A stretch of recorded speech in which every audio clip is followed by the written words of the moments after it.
परिक्रमा इस संसार का सबसे बड़ा वशीकरण मंत्र है।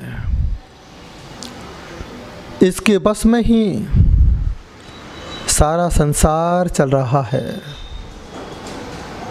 एक चक्र है, इसी चक्र में सारा संसार फंसा हुआ है।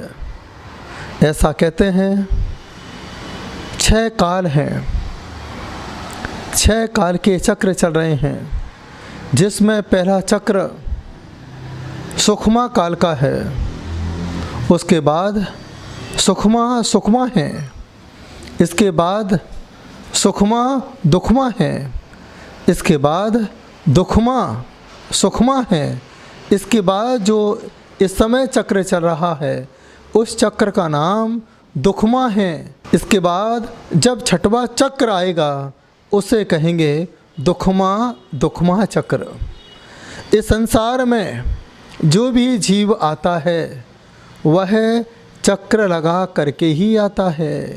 एक बच्चा जब माँ के गर्भ में होता है वह गर्भ में ही चक्र लगाया करता है। चक्र लगा करके वह 9 महीने के बाद संसार में आता है और संसार में आते ही वह संसार के चक्र लगाना प्रारंभ कर देता है। संसार के चक्रव्यूह में फंस जाया करता है। जैसे ही उसकी पढ़ाई पूरी हो जाती है वह शादी के साथ फेरे में फंस जाया करता है। याद रखना, हमने अभिमन्यु के बारे में तो कई बार सुना कि अभिमन्यु चक्रव्यूह में फंसने की कला तो जानता था, लेकिन बाहर निकलने की कला जब अर्जुन ने अपने पत्नी को बताई उस समय माँ को नींद आ गई। ये किस बात का संदेश देता है? इसी बात का संदेश देता है कि पंचम काल में जितनी भी माँ हैं वह बच्चों को संसार में फंसाने की कला तो जानती हैं कि उसे कैसे व्यापार में फंसाना है, उसे कैसे परिवार में फंसाना है, उसे कैसे संसार के चक्रव्यूह में फंसाना है, लेकिन कोई माँ संसार से बाहर निकलने की कला नहीं सिखाती है। एक ही बात कहती है, बेटा जब तू बाहर निकलने की बात करता है बस मुझे तो मोह निद्रा आ जाती है। इस मोह निद्रा के कारण बेटा मैं तुझे बाहर नहीं निकलने दूंगी। जैसा मैं जी रही हूँ उसी प्रकार से मैं तुम्हें देखना चाहती हूँ। ये संसार का चक्र जो अभिमन्यु के साथ हमने सुना है, जो अभिमन्यु के साथ हुआ, बस आज तुम्हारे साथ वही हो रहा है, क्योंकि हम भी इस संसार के चक्रव्यूह में फंसे हुए हैं। ये सबसे बड़ा वशीकरण है। जब एक लड़का और लड़की 7 फेरे लेते हैं, 7 फेरे के चक्र में आकर के लड़का लड़की भी पति पत्नी हो जाते हैं। मैं भी आपसे कहना चाहता हूँ, चक्र लगाइए। संसार का तो लगा रहे हैं, लेकिन परमात्मा का चक्र लगाइए, परमात्मा की परिक्रमा लगाइए। जो परमात्मा की परिक्रमा लगा देता है वही पराक्रमी हो जाया करता है, वही हिम्मत के साथ अपना जीवन यापन कर पाता है।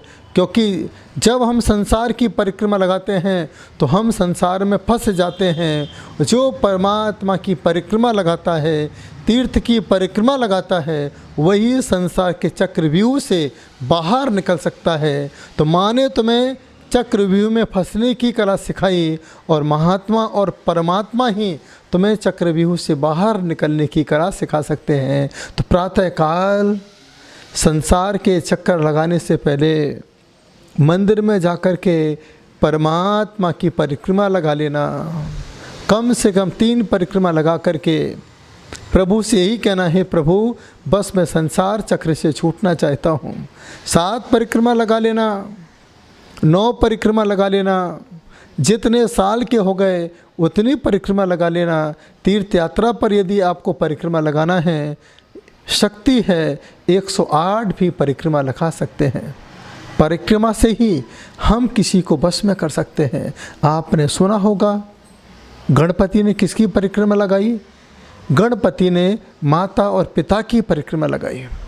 जब माता और पिता की परिक्रमा लगाई तो क्या आशीर्वाद दिया? यही आशीर्वाद दिया कि हे गणपति, आज माता पिता का तूने इतना सम्मान किया है, माता पिता को इस संसार के साथ जोड़ा है, तो सारा संसार तेरे साथ जुड़ करके रहेगा।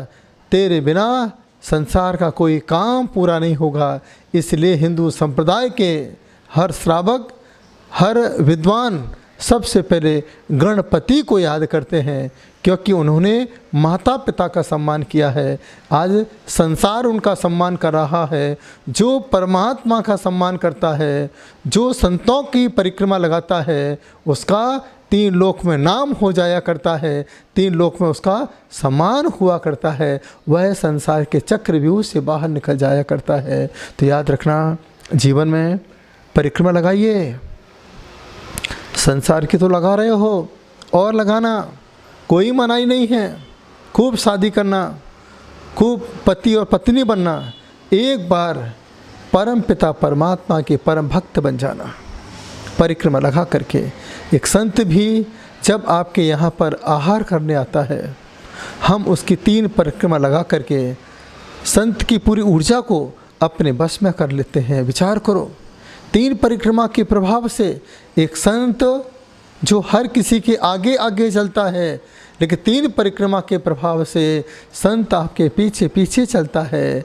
मार्ग आप दिखाते हो, चौके का रास्ता आप दिखाते हो। ये 3 परिक्रमा का इतना बड़ा प्रभाव होता है कि संत आपके साथ चौके में चला करता है।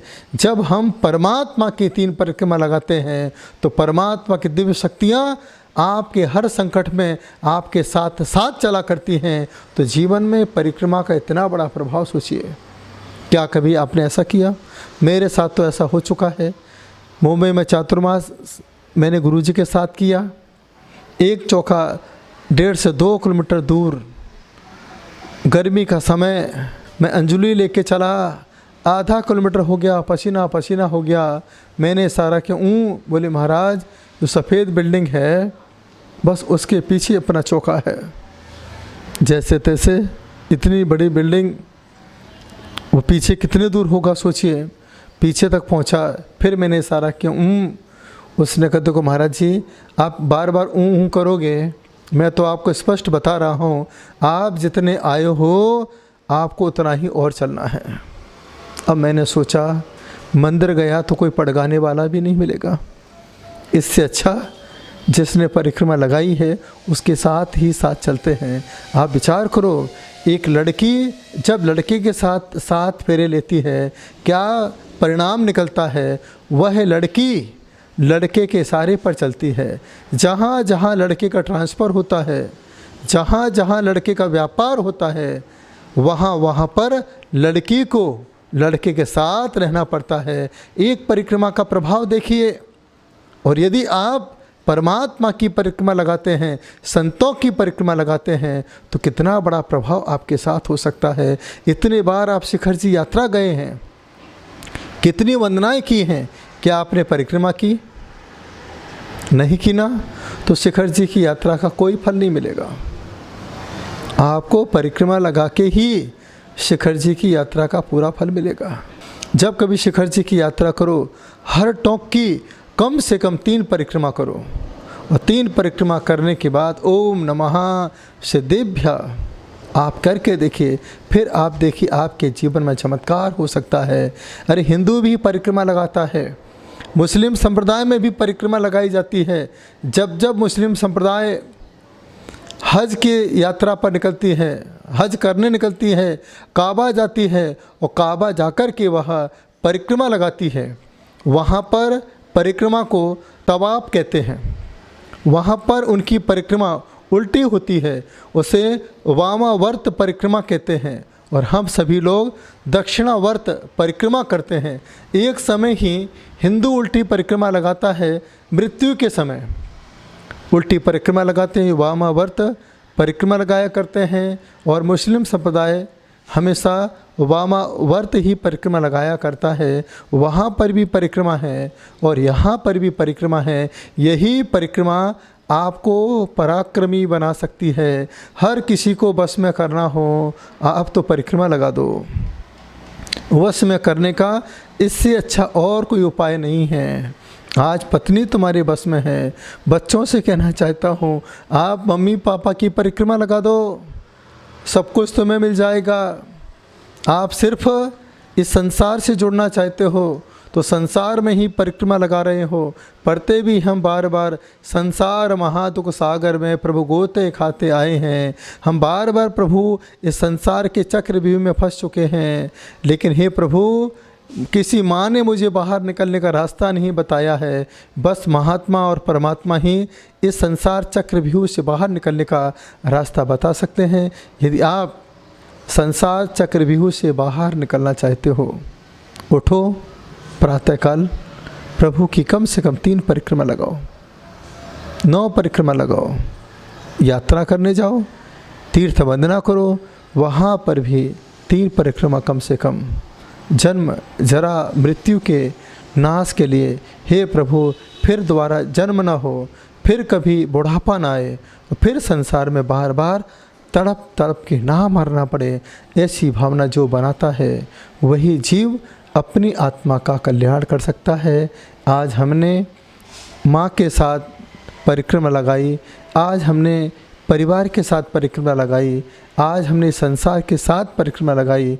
बस प्रभु के साथ साथ होकर के साथ परिक्रमा लगाएं, अपने जीवन को सुखी बनाएंगे, आनंदित बनाएंगे, प्रसन्नचित्त बनाएंगे। हर चीज़ आपके बस में होगी, हर चीज़ आपके मुट्ठी में होगी, और फिर आप अपने जीवन में फिर किसी के मोहताज नहीं होंगे।